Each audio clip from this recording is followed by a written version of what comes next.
শালার বাটপার, আমার শালীর সাথে তোর বিয়ে ঠিক হয়েছে? বিয়ার আসর থেকে তুই বিয়া ভাঙা দিছস। তুই কেন বলছিস যে আমার শালীর তুই বিয়ে করবি না কেন?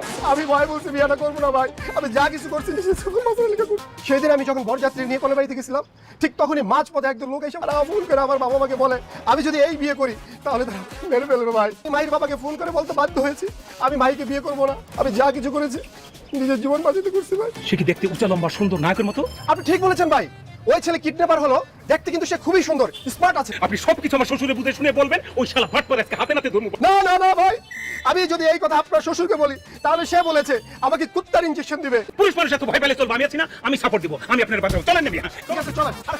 তোমাকে আটকে রেখে মাহিকে বিয়ে করেছে, আবার তোমাকে খুদের ভয় দেখিয়েছে, সত্যি এটা? হ্যাঁ আঙ্কেল সত্যি। আপনি একটাবার ভেবে দেখেন আঙ্কেল, যে মাহিকে আমি এত পছন্দ করেছি তাহলে আমি কেন বিয়েটা ভেঙে দিব? এই জামাই, তুই কিসের জামাই? এই শান্ত, শান্ত দিগায়। কি হ্যাঁ, মিলনকে দেখে মুখ কেমন হয়ে গেল কেন? তার মানে নিশ্চয়ই কোনো ঝামেলা আছে। হ্যাঁ, তুমি বাটপারি করে আমার মেয়েকে বিয়ে করেছো ওকে ভয় দেখিয়ে। দেখো তো, এই সেই ছেলে কিনা যে তোমাকে কিডন্যাপ করেছে। দেখা দেখি কিচ্ছু নেই আঙ্কেল, এই সারাই সেদিন আমাকে কিডন্যাপ করেছিল। আঙ্কেল ওকে আপনি শাস্তি দেন। জামাই, তুমি ওকে নিয়ে বাইরে যাও, আমি দেখতেছি।